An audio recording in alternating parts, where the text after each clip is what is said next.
Viewers, എല്ലാവർക്കും ദിജോസ് വേൾഡിന്റെ പുതിയൊരു വീഡിയോയിലേക്ക് സ്വാഗതം. നീ ചോദിക്കുന്ന 10 ചോദ്യങ്ങൾക്കും നിങ്ങളുടെ ഉത്തരം യെസ് എന്നാണെങ്കിൽ നിങ്ങളുടെ ശരീരം പ്രഗ്നന്റ് ആകാനായിട്ട് തയ്യാറായിട്ടുണ്ട് എന്ന് നമുക്ക് മനസ്സിലാക്കാനായിട്ട് സാധിക്കും. അപ്പൊ ആ ക്വസ്റ്റ്യൻസ് എന്തൊക്കെയാണെന്ന് നിങ്ങൾ കൃത്യമായിട്ട് ശ്രദ്ധിക്കുക. അതിനെല്ലാത്തിനും നിങ്ങളുടെ ആൻസർ യെസ് എന്നാണോ എന്നുള്ളത് നിങ്ങൾ പ്രത്യേകം ശ്രദ്ധിക്കുക കേട്ടോ. കാരണം നമ്മളുടെ ഇൻഫെർട്ടിലിറ്റി അഫക്റ്റ് ചെയ്യാനായിട്ട് പാകത്തിനുള്ള കുറച്ച് ക്വസ്റ്റ്യൻസ് ആണ് ഇതെന്ന് പറയുന്നത്. ഈ മിസ്റ്റേക്സ് നമ്മൾ ചെയ്യുന്നത് കൊണ്ടാണ് ഈ 10 കാര്യങ്ങൾ ഞാൻ കവർ ചെയ്തിട്ടുള്ള ഈ ടോപ്പിക്സിൽ ഈ 10 മിസ്റ്റേക്സ് നമ്മളിൽ വരുന്നത് കൊണ്ടാണ് നമ്മൾ ഫെർട്ടിലിറ്റി അങ്ങോട്ട് അഫക്റ്റ് ചെയ്യുന്നത്, നമ്മൾ പ്രഗ്നന്റ് ആകാനായിട്ടുള്ള സാധ്യതകൾ അങ്ങോട്ട് നീണ്ടു പോകുന്നത്. അപ്പോൾ ഈ 10 കാര്യങ്ങൾ നിങ്ങൾ മസ്റ്റ് ആയിട്ട് ശ്രദ്ധിക്കുക. ഈ കാര്യങ്ങളിൽ ഏതിലെങ്കിലും ഒന്നിൽ നിങ്ങൾക്ക് മിസ്റ്റേക്സ് ഉണ്ടെങ്കിൽ അത് റെക്ടിഫൈ ചെയ്തിട്ട് നിങ്ങൾ മുൻപോട്ട് പോകാനായിട്ടും പ്രത്യേകം ശ്രദ്ധിക്കുക കേട്ടോ.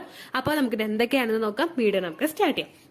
നമ്മുടെ ഫെർട്ടിലിറ്റിയിൽ എന്തെങ്കിലും ഒരു തെറ്റുണ്ടോ അല്ലെങ്കിൽ ബുദ്ധിമുട്ടുകൾ എന്തെങ്കിലും നമ്മുടെ ശരീരത്തിലുണ്ടോ എന്ന് നമുക്ക് മനസ്സിലാക്കുന്നത് എപ്പോഴും നമ്മുടെ പീരിയഡ്സിനെ ശ്രദ്ധിച്ചുകൊണ്ടാണ്. നമ്മുടെ മെൻസ്ട്രൽ സൈക്കിൾ ഓരോ മാസവും നമുക്ക് കൃത്യമായിട്ടുള്ള ദിവസത്തിൽ നമുക്ക് മെൻസ്ട്രേഷൻ വന്നു കഴിഞ്ഞാൽ അതിന് നമുക്ക് ഹെൽത്തി ആയിട്ടുള്ള ഒരു മെൻസ്ട്രേഷൻ, അതുപോലെ നോർമൽ ആയിട്ടുള്ള ഫ്ലോയും നമുക്കുണ്ടെങ്കിൽ അതിന് നമുക്ക് ഒരു ഹെൽത്തി ആയിട്ടുള്ള മെൻസ്ട്രേഷൻ എന്ന് പറയാനായിട്ട് സാധിക്കും. ഒരു 21 ദിവസത്തിനും 35 ദിവസത്തിനും അകത്താണ് നിങ്ങളുടെ മെൻസ്ട്രൽ സൈക്കിളിന്റെ ലെങ്ത് പോകുന്നതെങ്കിൽ അതിനെ നമുക്കൊരു ഹെൽത്തി ആയിട്ടുള്ള മെൻസ്ട്രേഷൻ എന്ന് പറയാനായിട്ട് സാധിക്കും. ആ ഒരു സൈക്കിളിൽ നമുക്ക് ഓവുലേഷൻ ഉണ്ടാകാനായിട്ടുള്ള സാധ്യതയും ഉണ്ട്. അപ്പോൾ ആ ദിവസത്തിനകത്താണോ നിങ്ങളുടെ മെൻസ്ട്രൽ സൈക്കിൾ പോകുന്നത് എന്ന് നിങ്ങൾ നോക്കുക. അതിനകത്താണ് നിങ്ങൾ പോകുന്നതെങ്കിൽ നിങ്ങളുടെ ഉത്തരം യെസ് എന്നാണെങ്കിൽ നമുക്ക് ഒരു സ്റ്റെപ്പ് നമ്മൾ കടന്നു കിട്ടി എന്ന് പറയാനായിട്ട് സാധിക്കും. അതുപോലെ തന്നെ ഈ ഒരു മെൻസ്ട്രേഷൻ നടക്കുന്ന സമയത്ത് നമുക്കുണ്ടാകുന്ന ബ്ലീഡിംഗ് എത്രത്തോളം ഉണ്ട് എന്നുള്ളതും കൂടി ശ്രദ്ധിക്കുക. നമുക്കുണ്ടാകുന്ന ബ്ലീഡിംഗ് ഒരു 2 ദിവസം അല്ലെങ്കിൽ 2-3 ദിവസത്തിനിടയ്ക്കെങ്കിലും നമുക്ക് കൃത്യമായിട്ട് ബ്ലീഡിംഗ് വേണം. അറ്റ്ലീസ്റ്റ് ഒരു 2-2.5 ദിവസമെങ്കിലും നമുക്ക് ബ്ലീഡിംഗ് ഉണ്ടായിരിക്കണം. ഒരു ദിവസം ഒരു 3 പാഡോ അല്ലെങ്കിൽ ഒരു 2 പാഡോ ഹെവി ആയിട്ട് നനഞ്ഞിട്ടുള്ള ഒരു ബ്ലീഡിംഗ് നമുക്ക് ഉണ്ടാവണം. ഈ ഒരു ബ്ലീഡിംഗ് ആയിരിക്കും നമുക്ക് ഹെൽത്തി ആയിട്ടുള്ള ഒരു മെൻസ്ട്രൽ ബ്ലീഡിംഗ്. പിന്നെ നമ്മൾ ഒരു വർഷത്തെ ഒരു കണക്ക് നോക്കിക്കഴിഞ്ഞാൽ ചിലപ്പോൾ 1-2 മാസം നമുക്ക് ബ്ലീഡിങ്ങിന്റെ അളവ് അങ്ങോട്ടും ഇങ്ങോട്ടും കൂടുകയോ കുറയുകയോ ഒക്കെ ചെയ്യാം. അതുകൊണ്ട് നമുക്കൊരു പ്രശ്നമില്ല. അതൊരിക്കലും അൺഹെൽത്തി ആയിട്ടുള്ള ഒരു മെൻസ്ട്രൽ സൈക്കിൾ അല്ല. എന്നാൽ നമുക്ക് ഒരു ദിവസം പോലും കൃത്യമായിട്ട് ബ്ലീഡിംഗ് കാണുന്നില്ലെങ്കിൽ 2ാമത്തെ ദിവസം മുതൽ ചെറുതായിട്ട് സ്പോട്ടിംഗ് മാത്രമേ നമുക്ക് ഉണ്ടാകുന്നുള്ളൂ എങ്കിൽ അതൊരിക്കലും ഒരു ഹെൽത്തി ആയിട്ടുള്ള ഒരു മെൻസ്ട്രേഷൻ ആണ് എന്ന് നമുക്ക് പറയാനായിട്ട് സാധിക്കില്ല.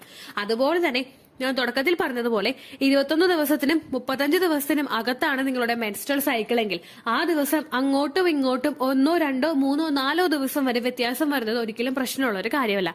എന്നാൽ 5 അതിലധികമോ ദിവസം നമ്മുടെ മെൻസ്ട്രൽ സൈക്കിളിന്റെ ലെങ്ത്തിൽ വ്യത്യാസം വരുന്നുണ്ടോ എന്ന് നോക്കുക. ഇതൊന്നും നിങ്ങൾക്ക് ഇല്ല എങ്കിൽ നിങ്ങളുടെ മെൻസ്ട്രേഷൻ ഹെൽത്തി ആയിരിക്കും. അതുപോലെ തന്നെ ഇടയ്ക്കിടയ്ക്ക് നിങ്ങൾക്ക് സ്പോട്ടിംഗ് അങ്ങനെയുള്ള കാര്യങ്ങൾ അതല്ലെങ്കിൽ മൈൽഡ് ആയിട്ടുള്ള ബ്ലീഡിംഗ് ഒന്നുമില്ല എങ്കിലും നിങ്ങളുടെ മെൻസ്ട്രൽ സൈക്കിൾ ഹെൽത്തി ആയിട്ടുള്ള ഒന്നായിരിക്കും.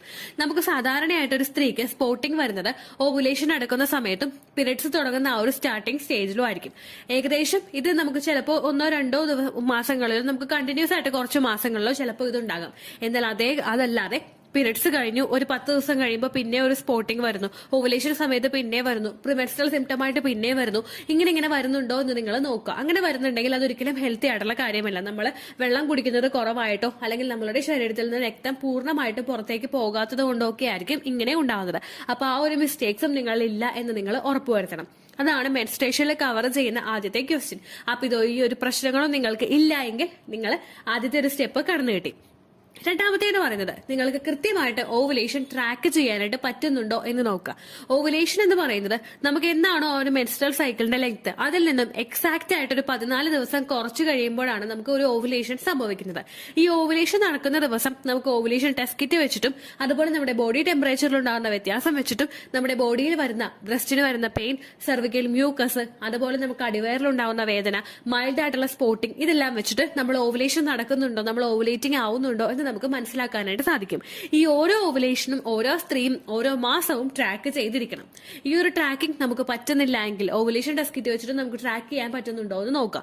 എന്നിട്ട് നിങ്ങൾക്ക് ട്രാക്ക് ചെയ്യാൻ പറ്റുന്നില്ലെങ്കിൽ നിങ്ങളൊരു ഡോക്ടറെ സമീപിക്കണം. അപ്പോൾ അടുത്തൊരു സ്റ്റെപ്പ് എന്ന് പറയുന്നത് നിങ്ങൾക്ക് കൃത്യമായിട്ട് ഓവുലേഷൻ നടക്കുന്നത് കണ്ടുപിടിക്കാൻ പറ്റുന്നുണ്ടോ എന്ന് നോക്കുക. എങ്കിൽ നിങ്ങൾ 2ാമത്തെ പടിയും കടന്നു കിട്ടി. മൂന്നാമത്തെ ഒരു സ്റ്റെപ്പ് എന്ന് പറയുന്നത് ഓവുലേഷൻ നടക്കുന്ന സമയത്ത് നമ്മളിൽ നിന്നുണ്ടാകുന്ന സെർവിക്കൽ മ്യൂക്കസ് എന്നുള്ളൊരു ഡിസ്ചാർജ് നിങ്ങൾക്ക് വരുന്നുണ്ടോ എന്ന് നോക്കുക. സെർവിക്കൽ മ്യൂക്കസിന്റെ ഡിസ്ചാർജ് പ്രൊജക്ട് ചെയ്ത് പുറത്തേക്ക് വന്നിട്ടില്ല എങ്കിലും ഓവുലേഷൻ സമയത്ത് നിങ്ങൾ ഫിസിക്കൽ കോൺടാക്ട് ചെയ്യുന്ന അവസരങ്ങളിൽ നിങ്ങൾക്ക് ഒരു ലൂബ്രിക്കന്റ് ആയിട്ട് സെർവിക്കൽ മ്യൂക്കസ് വരുന്നുണ്ടോ എന്ന് നോക്കുക. അതായത് നമുക്കൊരു ലൂബ്രിക്കേഷൻ അവിടെ ഫീൽ ചെയ്യുമല്ലോ. നമ്മൾ ആ ഫിസിക്കൽ കോൺടാക്ട് ചെയ്യുന്ന സമയത്ത് ഓർഗാസം നമുക്ക് ഉണ്ടായി കഴിഞ്ഞാൽ അവിടെ ഒരു ലൂബ്രിക്കേഷൻ അവിടെ സംഭവിക്കും. നമ്മുടെ ആ ഒരു വജൈനൽ ഏരിയ ഒന്നും ജസ്റ്റ് ഒന്ന് ആ ഒരു സിറ്റുവേഷൻ ആയിട്ട് പൊരുത്തപ്പെടും. അങ്ങനെ ഒന്നും ആകാതെ ഡ്രൈ ആയിട്ട് തന്നെയാണ് നിങ്ങൾക്ക് ഇരിക്കുന്നതെങ്കിൽ നിങ്ങൾക്ക് ഒരിക്കലും ആ ഒരു പ്രോസസ്സ് കംഫർട്ടബിൾ ആയിരിക്കില്ല. നമുക്ക് ഇറിറ്റേഷൻ ഉണ്ടാകും, നമുക്ക് വേദന ഉണ്ടാവും, എങ്ങനെയെങ്കിലും ഇതൊന്ന് കഴിഞ്ഞാൽ മതി എന്നുള്ളൊരു വിചാരമായിരിക്കും നമുക്ക് ഉണ്ടാവുന്നത്. അപ്പൊ അങ്ങനെയുള്ള സിറ്റുവേഷൻ ഇല്ലാതെ ഓവുലേഷൻ നടക്കുന്ന സമയത്തും ഫിസിക്കൽ കോൺടാക്ട് ചെയ്യുന്ന സമയത്തും നിങ്ങൾക്ക് സെർവിക്കൽ മ്യൂക്കസ് വരുന്നുണ്ടോ എന്ന് നോക്കുക. കാരണം ഒരുപാട് സ്ത്രീകൾ, ഒരു 100-ൽ ഒരു 30% അല്ലെങ്കിൽ ഒരു 40% സ്ത്രീകളെ പ്രഗ്നന്റ് ആകാത്തത് അവർക്ക് കൃത്യമായിട്ട് സെർവിക്കൽ മ്യൂക്കസ് ഇല്ലാത്തത് കൊണ്ടാണ്. ഈ സെർവിക്കൽ മ്യൂക്കസ് എന്ന് പറയുന്നത് നിങ്ങൾ പ്രഗ്നന്റ് ആകുന്ന നിങ്ങളുടെ ഓവുലേഷൻ നടക്കുന്ന സമയത്ത് നിങ്ങളുടെ സെർവിക്സിൽ നിന്ന് പുറത്തേക്ക് വരുന്ന എഗ് വൈറ്റ് ടെക്സ്ചറിലുള്ള ഒരു ഡിസ്ചാർജ് ആയിരിക്കും. നമ്മുടെ 2 ഫിംഗറുകൾക്കിടയിൽ വെച്ചിട്ട് ഇതൊന്ന് നീട്ടി അങ്ങോട്ട് എടുത്തു കഴിഞ്ഞാൽ ഇത് അങ്ങോട്ട് വലിഞ്ഞു പോകും. അതായത് നമുക്ക് നല്ലതുപോലെ ഒന്ന് വലിച്ചു നീട്ടാനായിട്ട് സാധിക്കും. ഇപ്പോൾ ഒരു എഗ് വൈറ്റ്, നമ്മുടെ പച്ചമുട്ടയുടെ വെള്ള പോലെയുള്ള ഒരു ഡിസ്ചാർജ് ആയിരിക്കും ഇത്. അല്ലെങ്കിൽ നമ്മളിപ്പോൾ വെണ്ടക്കയൊക്കെ കട്ട് ചെയ്യില്ലേ, വെണ്ടക്കയൊക്കെ അങ്ങ് കട്ട് ചെയ്ത സമയത്ത് ഒരു ഞോളപ്പം അതിനകത്ത് ഫീൽ ചെയ്യുമല്ലോ. അങ്ങനെയുള്ള ഡിസ്ചാർജ് ആയിരിക്കും നിങ്ങൾക്ക് ഉണ്ടാവുന്നത്. ആ ടൈപ്പ് ഡിസ്ചാർജ് നിങ്ങളിൽ വരുന്നുണ്ടോ എന്ന് നോക്കുക. അത് വരുന്നുണ്ടെങ്കിൽ നിങ്ങൾ 3ാമത്തെ സ്റ്റെപ്പും പാസ്സായിട്ടുണ്ട്. നിങ്ങൾക്ക് ആ ഒരു സമയത്ത് ആ ഡിസ്ചാർജ് വന്നിട്ടില്ല എങ്കിൽ ഉറപ്പായിട്ട് നമ്മൾ പ്രഗ്നൻസി ട്രൈ ചെയ്യുന്ന സമയത്ത് നമുക്ക് ഡിഫിക്കൽട്ടീസ് ഉണ്ടാകും. എങ്ങനെയാണെന്ന് വെച്ച് കഴിഞ്ഞാൽ ഈ സെർവിക്കൽ മ്യൂക്കസിൽ കൂടി യാത്ര ചെയ്തിട്ട് വേണം സെമന് കൃത്യമായിട്ട് ഫലോപ്പിയൻ ട്യൂബിനടുത്തേക്ക് എത്താൻ വേണ്ടിയിട്ട്. അവിടെ എഗ്ഗ് വരുന്നത് വരെ വെയിറ്റ് ചെയ്യാൻ പാകത്തിനുള്ള ഒരു എൻവയോൺമെന്റ് നമ്മുടെ സെർവിക്കൽ മ്യൂക്കസ് ആണ് ഈ സ്പേമിന് ഉണ്ടാക്കി കൊടുക്കുന്നത്. ആ ഒരു എൻവയോൺമെന്റ് അവിടെ കിട്ടിയിട്ടില്ല എങ്കിലും സെർവിക്കൽ മ്യൂക്കസ് എഗ് വൈറ്റ് ആയിട്ടുള്ള ഒരു ടെക്സ്ചറിലല്ല എങ്കിലും സ്പേമിന് കൃത്യമായിട്ട് യാത്ര ചെയ്യാനായിട്ട് പറ്റില്ല. അത് സെർവിക്സിനകത്ത് വെച്ചിട്ട് തന്നെ നശിച്ചു പോവുകയും ചെയ്തു. അപ്പോൾ നിങ്ങൾക്ക് 3ാമത്തെ ഒരു സ്റ്റെപ്പായിട്ട് നിങ്ങൾ ചിന്തിക്കേണ്ടത് നിങ്ങൾക്ക് കൃത്യമായിട്ട് സെർവിക്കൽ മ്യൂക്കസ് വരുന്നുണ്ടോ എന്നുള്ളതിനെ പറ്റിയിട്ടാണ്.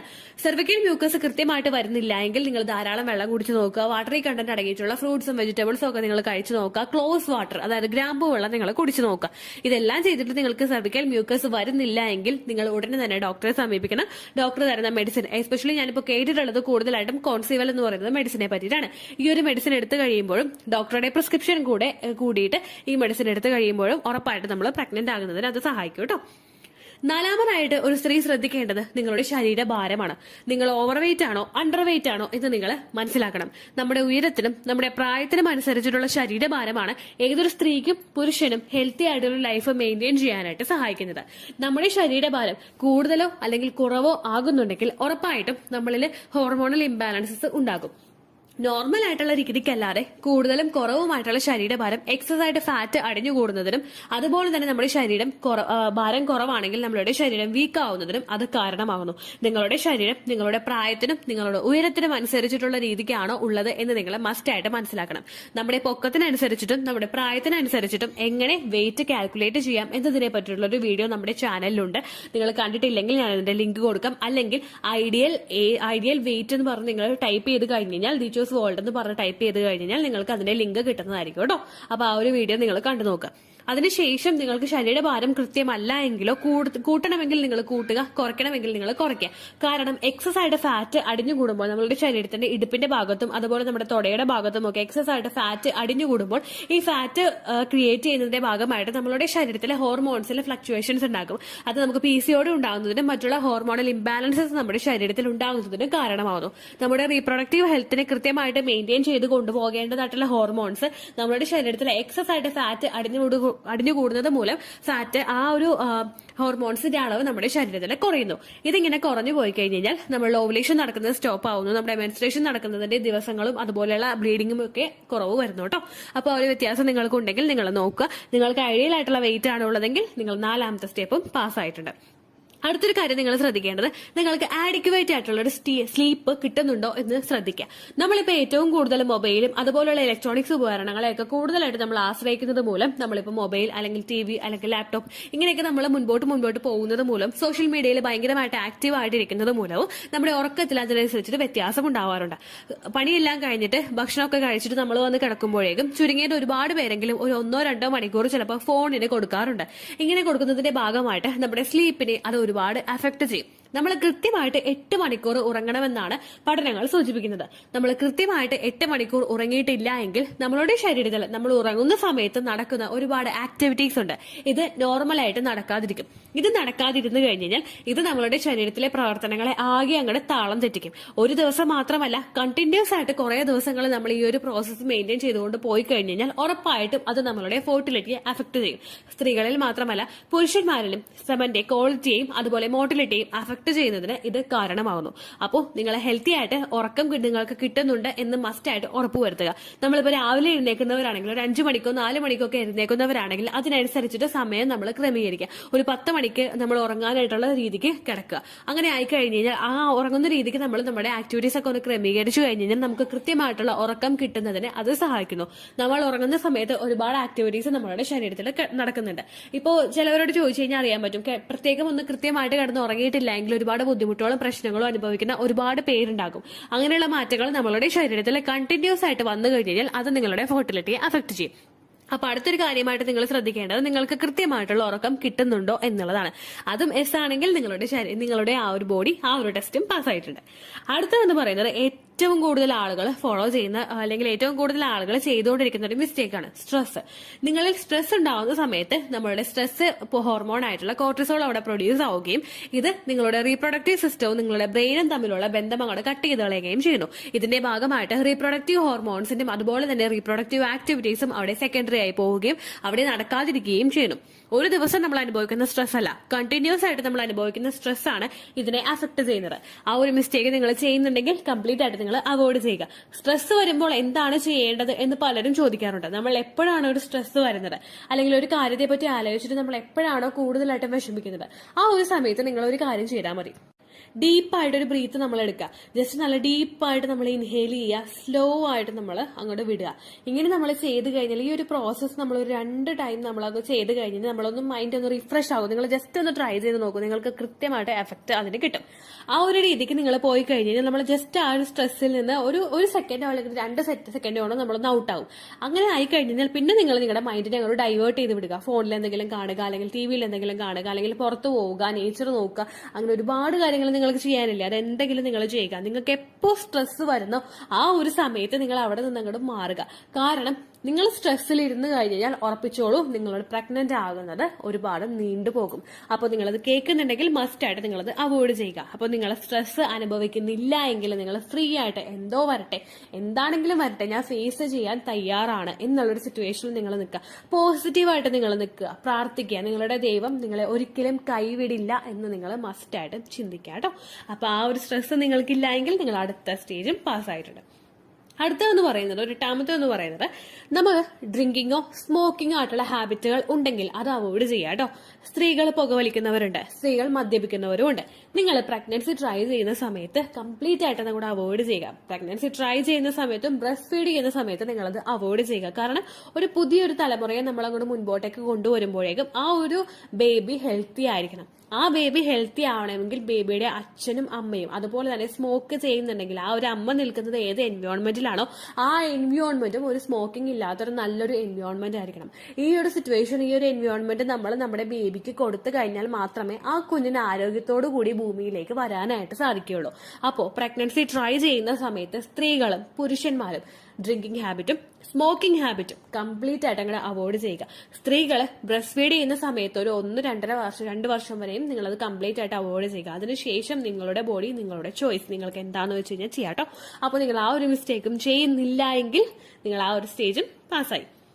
അടുത്തതെന്ന് പറയുന്നത്, അഡിക്വേറ്റ് ആയിട്ടുള്ള എക്സസൈസ് നിങ്ങൾ ചെയ്യുന്നുണ്ടോ എന്ന് നിങ്ങൾ ശ്രദ്ധിക്കുക. വെയിറ്റ് ലോസിനായിട്ടുള്ള എക്സസൈസിനെ പറ്റിയിട്ടല്ലാട്ടോ ഞാൻ പറയുന്നത്, നമ്മുടെ ഫെർട്ടിലിറ്റി ഇൻക്രീസ് ചെയ്യാൻ സഹായിക്കുന്ന എക്സസൈസുകൾ നിങ്ങൾ ചെയ്യുന്നുണ്ടോ എന്ന് ശ്രദ്ധിക്കുക. ഫെർട്ടിലിറ്റി ഇംപ്രൂവ് ചെയ്യാൻ സഹായിക്കുന്ന leg up the wall exercise, cobra pose, fertility massage, femoral massage, ഇങ്ങനെയുള്ള കാര്യങ്ങളൊക്കെ തന്നെ നിങ്ങളുടെ ഫെർട്ടിലിറ്റി ഇൻക്രീസ് ചെയ്യും. ഈ ഓരോ എക്സസൈസുകളും പ്രാധാന്യം കൊടുക്കുന്നത് നമ്മുടെ യൂട്രസിലോട്ടും നമ്മുടെ ഫലോപ്പിയൻ ട്യൂബിലോട്ടും നമ്മുടെ സെർവിക്സിലോട്ടൊക്കെ ഉള്ള ബ്ലഡ് സർക്കുലേഷനെ ഇൻക്രീസ് ചെയ്യാൻ വേണ്ടിയിട്ടാണ്. ഈ ഒരു ബ്ലഡ് സർക്കുലേഷൻ അവിടെ ഇൻക്രീസ് ആയി കഴിഞ്ഞു കഴിഞ്ഞാൽ അതുമൂലം ക്വാളിറ്റിയുള്ള ഒരു അണ്ടവും ക്വാളിറ്റിയുള്ള ഒരു എൻഡോമെട്രിയും അതുപോലെ നല്ലൊരു സെർവിക്കൽ മ്യൂക്കസും ഒക്കെ അവിടെ പ്രൊഡ്യൂസ് ആകുന്നതിന് ഇത് കാരണമാകുന്നു. ഞാൻ എന്റെ വീഡിയോസിൽ ചെയ്തിട്ടുണ്ട് ഫെമോറൽ മസാജിനെ പറ്റിയിട്ട്. നമ്മുടെ ഫെമോറൽ ആർട്ടറിയിൽ നമ്മൾ മസാജ് ചെയ്യുന്നതും അതുപോലെ തന്നെ ഫെർട്ടിലിറ്റി മസാജ് ഉണ്ട്. കാസ്റ്റർ ഓയിൽ വെച്ചിട്ട്, അതായത് ആവണക്കെണ്ണ വെച്ചിട്ട് നമ്മൾ അവിടെ മസാജ് ചെയ്ത് കൊടുക്കുന്ന, നമ്മുടെ അടിവയറിന്റെ ഭാഗത്ത് മസാജ് ചെയ്ത് കൊടുക്കുന്ന ഒരു എക്സസൈസ് ആണ് ഫെർട്ടിലിറ്റി മസാജ് എന്ന് പറയുന്നത്. ഈ ഒരു ഫെർട്ടിലിറ്റി മസാജ് നമ്മൾ ചെയ്ത് കഴിഞ്ഞ് കഴിഞ്ഞാൽ ഇതുമൂലം നമ്മുടെ ഫലോപ്പിയൻ ട്യൂബിന്റെ പ്രവർത്തനങ്ങളും കൃത്യമായിട്ട് നടക്കുന്നതിന് അത് സഹായിക്കുന്നു. ഫലോപ്പിയൻ ട്യൂബിന്റെ പ്രവർത്തനം അവിടെ കൃത്യമായിട്ട് നടക്കുന്നുണ്ടെങ്കിൽ അതുവഴി നമ്മുടെ ട്യൂബിൽ എന്തെങ്കിലും ബ്ലോക്കേജ് ഉണ്ടെങ്കിൽ അതിനെ ഒന്ന് റിമൂവ് ചെയ്യുന്നതിനും ട്യൂബിനെ ഒന്ന് ക്ലിയർ ആക്കി എടുക്കുന്നതിനും അതുപോലെ തന്നെ ട്യൂബ് ഒന്ന് ക്ലിയർ ആയി കഴിഞ്ഞാൽ അവിടെ പ്രശ്നങ്ങളൊന്നുമില്ലാതെ അണ്ടവും ബീജവും കൂട്ടിമുട്ടുന്നതിന് അത് സഹായിക്കുന്നു. അങ്ങനെ ഒരു ഫെർട്ടിലിറ്റി മസാജ് ചെയ്ത് കഴിഞ്ഞാൽ ആ ഒരു ഭാഗം ക്ലിയർ ആയി. നമ്മുടെ ഓവറീസിന്റെ ഭാഗത്ത് നമ്മൾ മസാജ് ചെയ്ത് കൊടുത്തു കഴിഞ്ഞാൽ, അതായത് ഞാനിപ്പോ ഫെർട്ടിലിറ്റി മസാജ് എങ്ങനെയാണ് ചെയ്യുന്നത് എന്നതിനെ പറ്റിയിട്ടുള്ള വീഡിയോ നമ്മുടെ ചാനലിലുണ്ട്. അത് കണ്ടിട്ടുള്ളവര് അത് ഒന്നുകൂടി ഒന്ന് റിപ്പീറ്റ് ചെയ്യുക. അത് കണ്ടിട്ടില്ലാത്തവര് ഫെർട്ടിലിറ്റി മസാജ് ദീജോസ് വേൾഡ് എന്ന് ടൈപ്പ് ചെയ്ത് കൊടുക്കുക. അപ്പൊ നിങ്ങൾക്ക് ആ വീഡിയോ കിട്ടുന്നതായിരിക്കും. അതൊന്ന് ട്രൈ ചെയ്ത് നോക്കിക്കഴിഞ്ഞാൽ നമ്മുടെ ഓവറിയുടെ ഭാഗത്ത് മസാജ് ചെയ്യുന്നതും നമ്മുടെ ഫലോപ്പിയൻ ട്യൂബിന്റെ ഭാഗത്തേക്ക് മസാജ് ചെയ്യുന്നതും നമ്മുടെ യൂട്രസിന്റെ ഭാഗത്തേക്ക് മസാജ് ചെയ്യുന്നതുമായിട്ടുള്ള വീഡിയോസ് നിങ്ങൾക്ക് കാണാനായിട്ട് സാധിക്കും. നിങ്ങൾ ആ ഒരു ഭാഗത്തേക്ക് മസാജ് ചെയ്യുകയും അതോടൊപ്പം തന്നെ leg up the wall exercise, butterfly pose തുടങ്ങിയ എക്സസൈസുകളൊക്കെ നിങ്ങൾ ചെയ്ത് കഴിഞ്ഞാൽ ആ ഫെർട്ടിലിറ്റി മസാജ് മൂലം നമ്മുടെ ഫലോപ്പിയൻ ട്യൂബ് കൃത്യമായിട്ട് വർക്ക് ചെയ്യുന്നതിനും അതുപോലെ ഇത്തരത്തിലുള്ള ബ്ലഡ് സർക്കുലേഷൻ ഇൻക്രീസ് ചെയ്യാൻ സഹായിക്കുന്ന എക്സസൈസുകൾ നിങ്ങൾ ചെയ്യുന്നതോടൊപ്പം തന്നെ ഫലോപ്പിയൻ ട്യൂബ്, ഓവറീസ്, അതുപോലെ യൂട്രസ് ഇങ്ങനെയുള്ള കാര്യങ്ങൾ കൃത്യമായിട്ട് വർക്ക് ചെയ്യുന്നതിനും അത് സഹായിക്കുന്നു. ആ ആക്ടിവിറ്റീസ് എല്ലാം നിങ്ങൾ കൃത്യമായിട്ട് ചെയ്യുന്നുണ്ടെങ്കിൽ, ഓരോ എക്സസൈസും കൃത്യമായിട്ട് ഫോളോ ചെയ്യുന്നുണ്ടെങ്കിൽ ആ ഒരു ആക്ടിവിറ്റിയും ആ ഒരു സ്റ്റെപ്പും നിങ്ങൾ ക്ലിയർ ആയി കഴിഞ്ഞു. അടുത്തത് നിങ്ങളുടെ ലൈഫ് സ്റ്റൈലാണ്. നിങ്ങളുടെ ലൈഫ് സ്റ്റൈൽ എപ്പോഴും ഹെൽത്തി ആണോ എന്ന് നിങ്ങൾ ശ്രദ്ധിക്കുക. അതായത് നല്ല നല്ല ഫ്രൂട്ട്സ് കഴിക്കുക, ഒരു ദിവസം ഒരു വെജിറ്റബിളോ ഒരു ഫ്രൂട്ടോ കഴിക്കുക, നട്ട്സ് കഴിക്കുക, പാല് കുടിക്കുക, മുട്ട കഴിക്കുക, ചിക്കൻ കഴിക്കുക. അതുപോലെ ഫ്രൂട്ട്സ്, ഏത് ഫ്രൂട്ട്സ് ആണെങ്കിലും നമ്മൾ ഒരു ദിവസം ഒരു ഫ്രൂട്ട് നമ്മൾ കഴിക്കാനായിട്ട് ശ്രദ്ധിക്കുക. ഒരിക്കലും ഫ്രൂട്ട്സ് കഴിക്കുന്നത് കൂടുതലായിട്ട് കഴിക്കരുത്. അതുപോലെ നട്ട്സ് കഴിക്കുന്നതും ഓവറായിട്ട് യൂസ് ചെയ്യാനായിട്ട് പാടില്ല. പാലും ഒരു ദിവസം 2 ഗ്ലാസ്സിൽ കൂടുതൽ പാടില്ല. മുട്ടയും ഒരു ദിവസം 2 മുട്ടയിൽ മാക്സിമം അത്രയൊന്നും പാടില്ല. അതിനേക്കാൾ അപ്പുറം നിങ്ങൾ പാടില്ല. ഇതൊക്കെ കൺട്രോൾ ചെയ്തിട്ട് ഉപയോഗിച്ച് കഴിഞ്ഞാൽ ഉറപ്പായിട്ട് നിങ്ങൾക്ക് ആ ബെനിഫിറ്റുകളൊക്കെ കിട്ടിത്തുടങ്ങും. ഇതിനൊപ്പം തന്നെ പ്രിനേറ്റൽ വിറ്റമിൻസ് ആയിട്ടുള്ള കാൽസ്യം, അയോൺ, ഫോളിക് ആസിഡ് ഇതെല്ലാം നിങ്ങൾ എടുക്കുന്നുണ്ടെങ്കിൽ ഉറപ്പായിട്ട് നിങ്ങളെ പ്രഗ്നൻസി സക്സസ്ഫുൾ ആകാനായിട്ട് ഇത് സഹായിക്കും. ഈ ഓരോ ഞാൻ പറഞ്ഞ ടോപ്പിക്കിലും നിങ്ങളുടെ ആൻസർ യെസ് എന്നാണെങ്കിൽ ഉറപ്പായിട്ട് നിങ്ങൾ പ്രഗ്നന്റ് ആകും. Trust me. നിങ്ങൾ ഈ ഒരു മെത്തേഡ് ഒരു മാസമായിട്ട് ചെയ്യുന്നുള്ളൂ എങ്കിൽ 2, 3, 4 മാസം നിങ്ങൾ കണ്ടിന്യൂസ് ആയിട്ട് ചെയ്യുക. ക്വാളിറ്റി ആയിട്ടുള്ള ഒരു ശരീരം ഉണ്ടെങ്കിൽ മാത്രമേ അവിടെ ഒരു പ്രഗ്നൻസി പോസിബിൾ ആവുകയുള്ളൂ. ഒപ്പം നിങ്ങളുടെ ഹസ്ബൻഡിനോടും നല്ല ഹെൽത്തി ആയിട്ടുള്ള ഹാബിറ്റ്സ് ഫോളോ ചെയ്യാനായിട്ട് പറയാട്ടോ. ഇതൊരു ലെങ്തി വീഡിയോ ആയി പോയിട്ടുണ്ട് എന്ന് എനിക്കറിയാം. ഞാനിപ്പോൾ വീഡിയോ ഇവിടെ വെച്ച് കൺക്ലൂഡ് ചെയ്യാണ്. നിങ്ങൾക്ക് യൂസ്ഫുൾ ആയി കാണുമെന്ന് വിശ്വസിക്കുന്നു. അടുത്തൊരു വീഡിയോ ആയിട്ട് നമുക്ക് വീണ്ടും കാണാം. ബൈ.